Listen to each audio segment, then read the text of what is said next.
Hello, welcome to the Coping with Stress module. This lesson was made in partnership with the EKU Counseling Center in the summer of 2024. For more information about the material presented in this lesson, please feel free to contact the EKU Counseling Center located in the Whitlock building on the 5th floor. Or feel free to call us at our office at 859-622-1303. Let's get started. All right, as I said, this is the Coping with Stress module. Today, we're going to explore how identifying stressors and developing effective coping strategies can enhance your well-being and readiness for future challenges. This module guides you through exercises to help identify stressors in your life. Then we're going to observe their physical and emotional effects on us. Next, we're going to engage in a brainstorming exercise to identify, develop, and refine our coping skills. Next, we're going to bring it all together and conclude with a goal setting and planning exercise to integrate all of these skills. We're going to need our Coping with Stress student handout along with the SMART Goal handout as you follow along this guided lesson.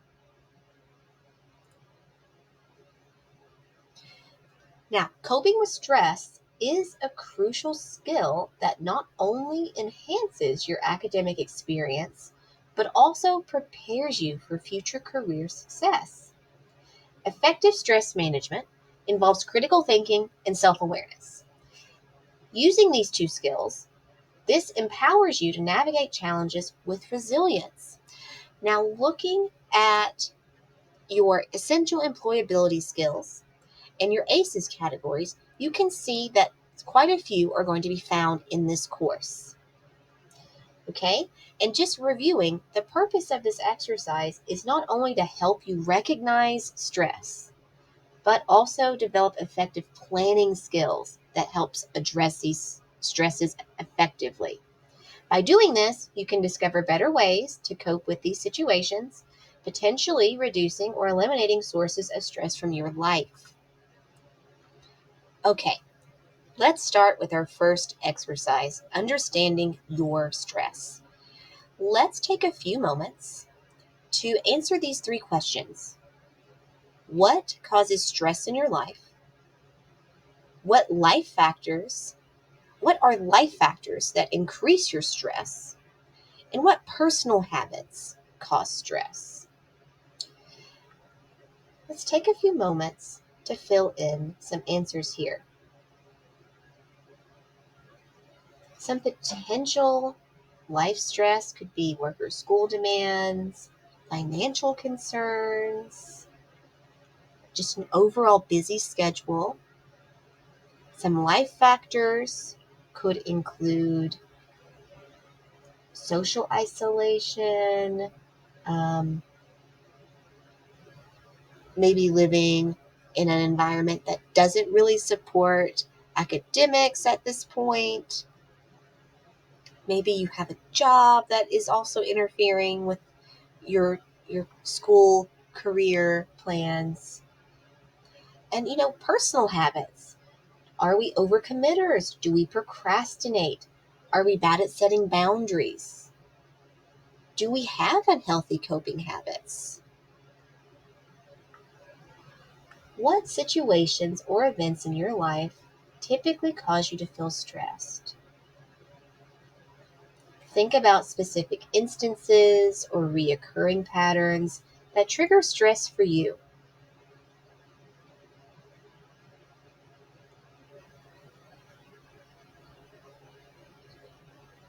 If you'd like, you can pause the video until you can answer these questions.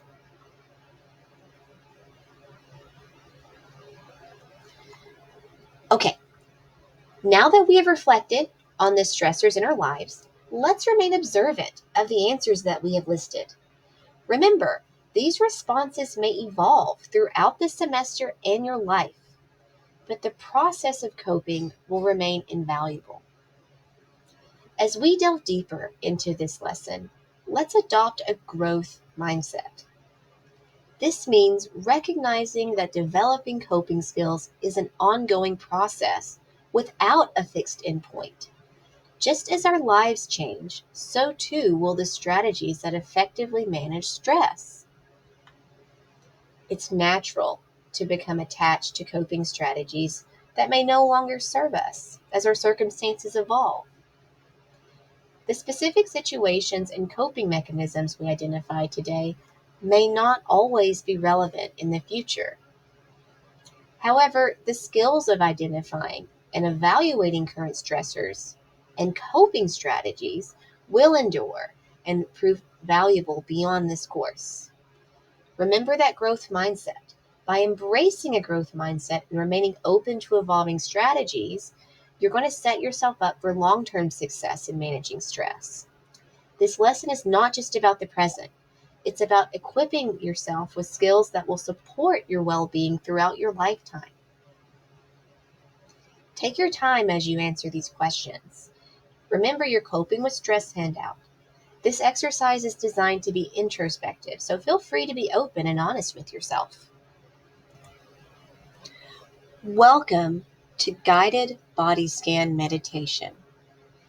Now that we have spent some time reflecting on our stressful life situations, it's important to turn inward and observe how that stress manifests physically and emotionally. Before we begin, find a quiet and comfortable space where you can sit or lie down without distractions. Take a moment to settle into a comfortable position, allowing your body to relax completely. When you are ready, unpause the video and we'll begin the guided body scan meditation.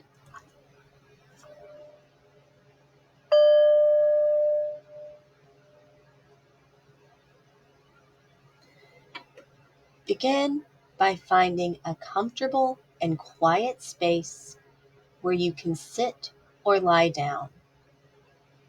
Close your eyes and take a few deep breaths, allowing your body to relax with each exhale.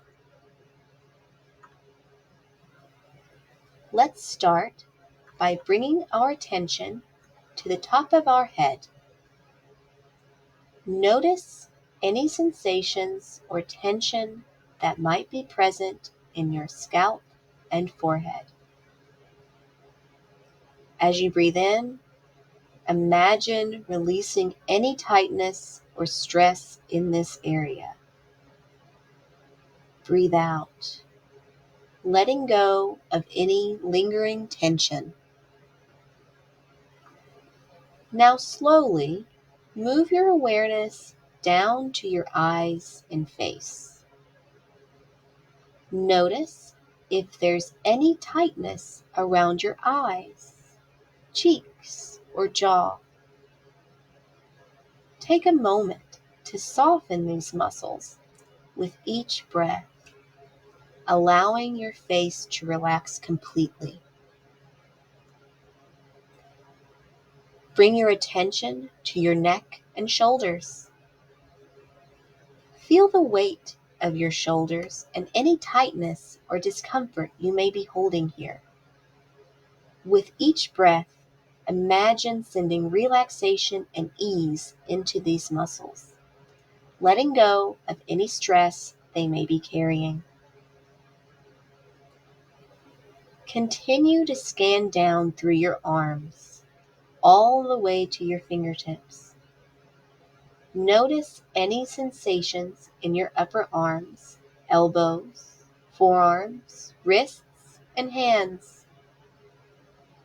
Allow your arms to feel heavy and supported by the surface beneath you as you release any tension with each breath. Now shift your focus to your chest and abdomen. Feel the rise and fall of your breath naturally. Notice how your chest expands with each inhale and contracts with each exhale. Allow your breath to flow freely, bringing a sense of calmness and relaxation to this area. Bring your attention to your back, from the upper back down to the lower back. Notice if there's any tightness or discomfort along your spine. With each breath, imagine releasing any tension, allowing your back to relax and soften. Now, direct your awareness to your hips and pelvis. Notice how your body connects with the surface beneath you. Feel any sensations in your hips and pelvis area, allowing them to relax with each breath. Finally, bring your attention to your legs, from your thighs down to your feet. Notice any sensations in your thighs, knees, calves, ankles, and feet. Feel the support of the ground beneath you and let go of any tension in your legs with each breath. Take a few moments to scan your entire body from head to toe, noticing any areas that may still hold tension. With each exhale, allow these areas to soften and relax even further. Now, as you continue to breathe gently, bring to mind any emotions or feelings that have surfaced during this meditation. Notice without judgment where these emotions are present in your body. Allow yourself to acknowledge these feelings with compassion and acceptance. Take a few more deep breaths, slowly bringing your awareness back to the present moment. When you're ready, gently open your eyes.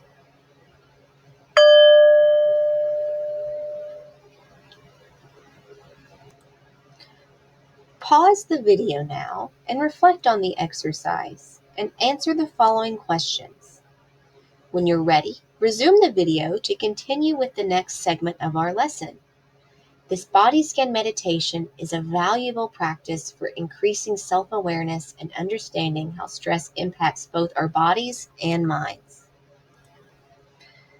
As we said, as you're coming out of this, take a few moments pausing the video to answer the questions below. Number 1, where do you feel tension in your body? Notice where your attention went during this body scan and assign a percentage from 0 to 100%. You may feel tension in your neck, in your back, and in your shoulders. But what percentages? Is it 30% back, 50, 30, 70? We have 100%, over 100% stress. Take a few moments to see where you are noticing the tension. And then, what emotions did you notice? Did you notice grief, fatigue? Did you notice anger? And then go ahead and assign percentages 0 to 100% as well.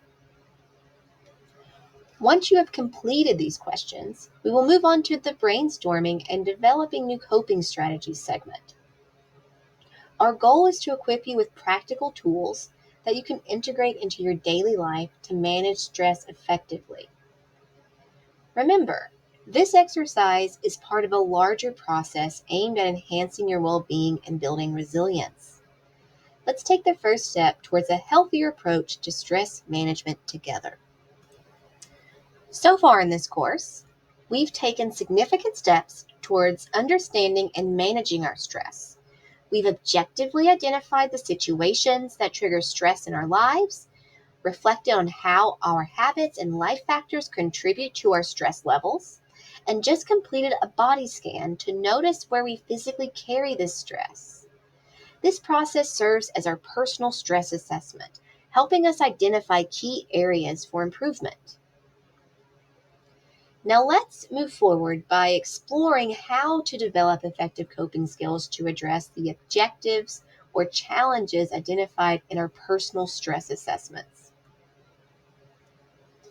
Remember, coping skills are essential tools that empower us to navigate stressful situations with resilience and composure.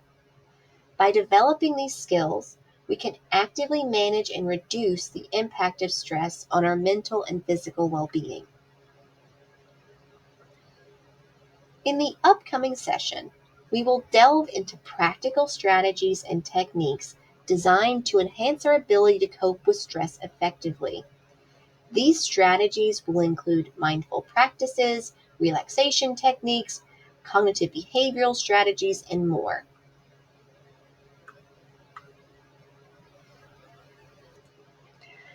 Now, let's take some time to brainstorm specific behaviors and strategies we use to cope with stress. This exercise will help us promote long-term wellness and develop adaptable coping skills that are relevant throughout our lives. Now, as a note before we do this next section of our Coping with Stress handout, it's important to regularly revisit how we cope with stress to ensure that our coping skills remain effective for our current life circumstances. By consistently evaluating our coping strategies in relation to our ongoing stress, we gain insight into our responses and can develop and refine coping habits that work best for us. What worked for us before college may not work for us during college, and what will work for us during college may not serve us after college. So again, revisit and refine your coping strategies. This process not only enhances our ability to manage stress, but it also contributes to reduced physical and emotional symptoms associated with stress. You will feel more in control and you will feel less distressed when you are consistently aware of what's going on in your life and you're aware of what you're doing about it. And how this integrates, again, just calling back to our essential employability skills, this is communicating effectively. You're communicating to yourselves what's going on. How effective are you at understanding your needs? It demonstrates your ability to apply integrated learning. We just did a self-stress assessment.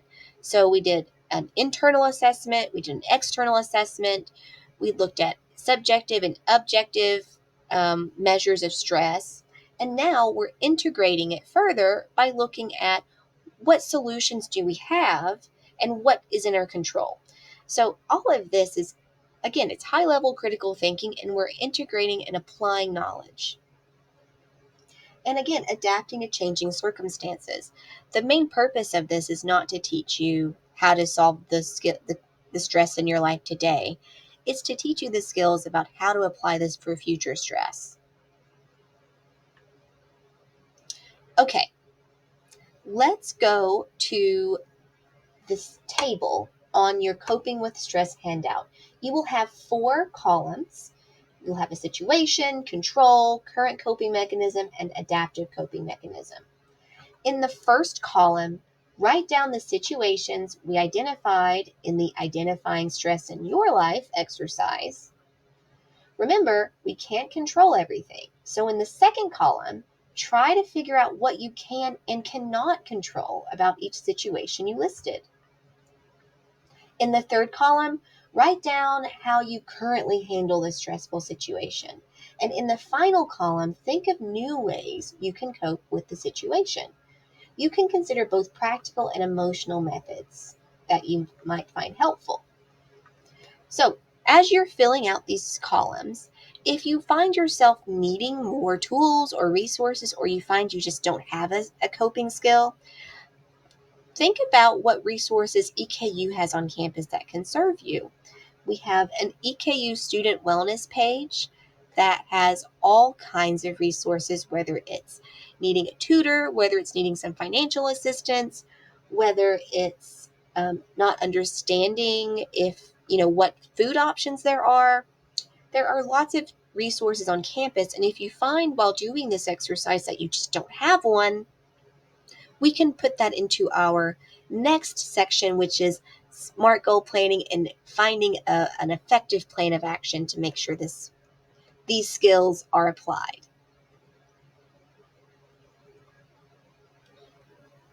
Okay, we've gathered a lot of valuable insight about our stress, how it impacts us, and we've even brainstormed some effective solutions together. Now it's time to integrate all of this information into a practical plan for managing stress. Let's begin by discussing habit formation, goal setting, and all of that. So implementing new habits, even great ideas like the ones we've discussed, can be challenging. In this next section, we'll explore the components of habit formation and effective goal setting to help you successfully integrate these new coping skills into your daily life. Okay? So let's begin by discussing different types of goals. We have outcome goals, which are focused on achieving specific results or outcomes. These can be long-term or short-term. Performance goals aim to improve personal performance or skills. This is usually something we do for ourselves. We want to get a higher grade than we have in the past or something of that nature. Process goals concentrate on the actions and behaviors needed to reach your desired outcomes. So this could be, I will procrastinate less. So this is, I will do my work 2 days before the due date instead of the day of the due date. So let's break down, why these types of goals come up. Well, these are very natural human behaviors. We naturally look for solutions. We want to see different outcomes.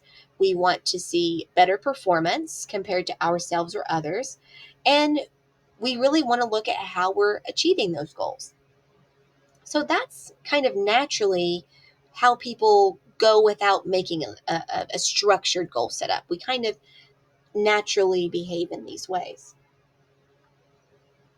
But effective habit formation involves understanding the cues or triggers that initiate your stress response, identifying the routines or coping behaviors you want to establish, and reinforcing these behaviors through positive rewards and consistency.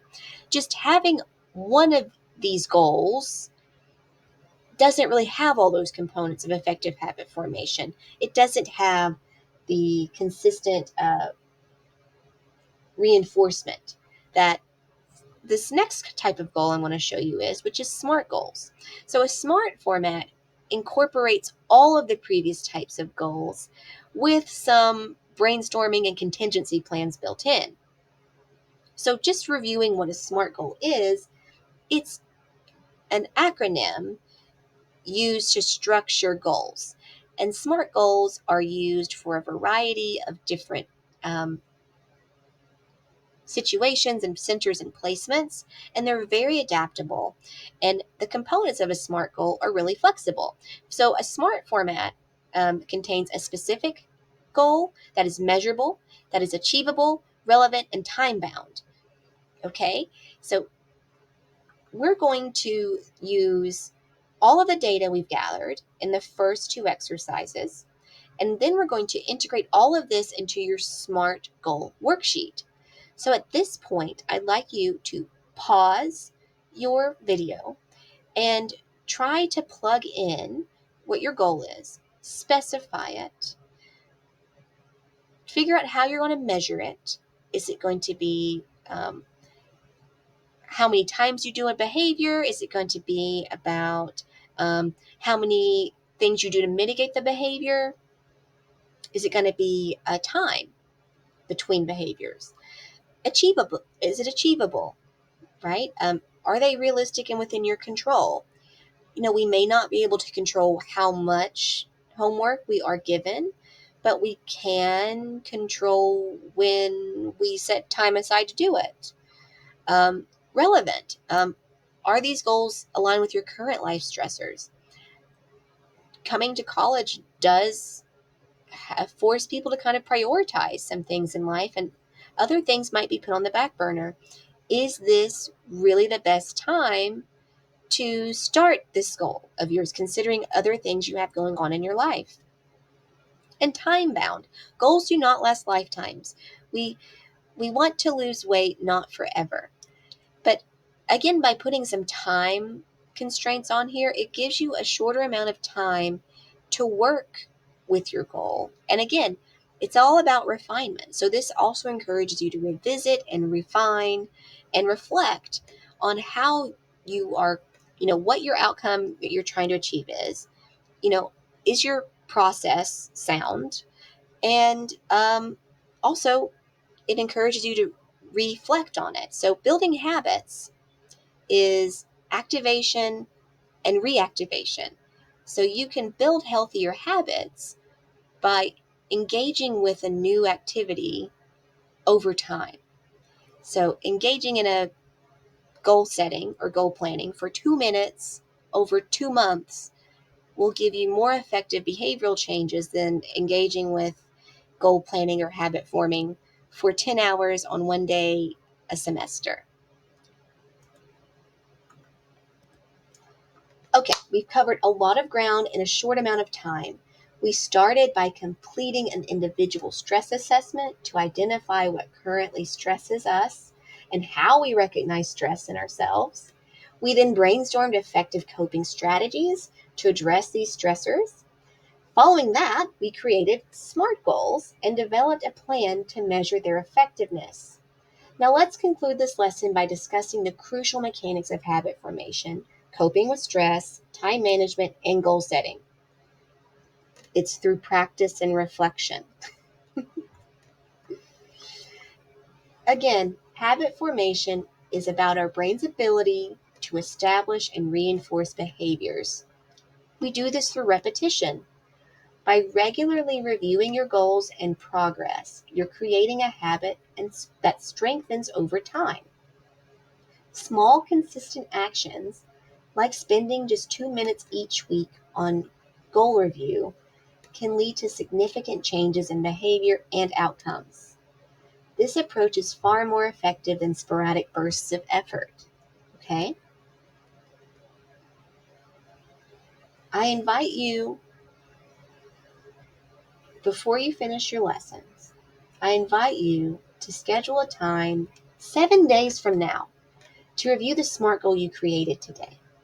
Allocate no more than 10 minutes to reflect on its progress and effectiveness.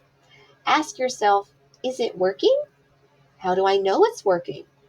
If not, why might that be?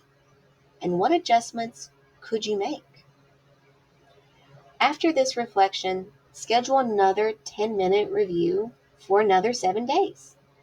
Consistent reflection and adjustment will enhance the effectiveness of your goals and increase your success rate over time. You will find examples of SMART goals in your handouts, and also there will be a handout with some reflection questions for improving time management and goal setting. Choose 3 questions to answer that may help you improve the skills we discussed during the lesson today. The questions must be from 3 different categories. After you write down your answers, consider what parts of this lesson were most helpful to you. Feel free to refer back to this lesson throughout your semester, and also reach out to the counseling center or your teacher or your campus resources to refine and develop your coping skills. Thank you for your engagement in this lesson. I hope you found valuable insights and tools to create effective coping strategies. Remember, managing stress is an ongoing process of learning and adaptation. By incorporating these practices into your daily life and consistently refining your coping strategies, you're investing in your long-term well-being and success. Thank you again for your time, and I wish you continued progress on your journey towards effective stress management.